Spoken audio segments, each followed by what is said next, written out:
15 లక్షల మంది టార్గెట్గా పెట్టుకోవడం జరుగుతుంది. ఖచ్చితంగా ప్రజలందరూ కూడా జనం అందరూ కూడా ఈరోజు జగన్మోహన్ రెడ్డి గారు పెట్టే సభలకి మీరు ఒక్కరు చూస్తున్నారు. మొదటి సభ కంటే రెండో సభకి ఎక్కువ రావటం, తర్వాత మూడో సభకి ఎక్కువ రావటం, మరి చివరి సభ చివరి సభ మరి 10వ తేదీన జరుగుతుంది. ఖచ్చితంగా ఈ సభ సక్సెస్ అవుతుందని కూడా తెలియజేసుకుంటా ఉన్నాం.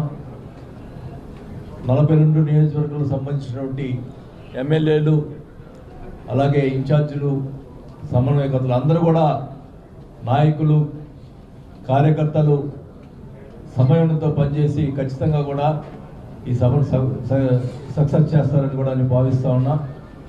మా ప్రకాశం జిల్లా నుంచి ఓల్డ్ ప్రకాశం జిల్లా నుంచి అత్యధికంగా ఈ సభకు హాజరవుతారని కూడా తెలియజేసుకుంటా ఉన్నాం. ముఖ్యమంత్రి గారి సభకి అందరూ కూడా వచ్చేదానికి సిద్ధంగా ఇప్పటి నుంచి అడుగుతున్నారు. సార్ ఈ సభకి మాకు ఏమైనా వెహికల్స్ ప్రొవైడ్ చేస్తారని కూడా అడుగుతూ ఉన్నారు. కానీ కొంతమంది స్వచ్ఛంగా వచ్చేదానికి కూడా రెడీగా అవుతూ ఉన్నారు.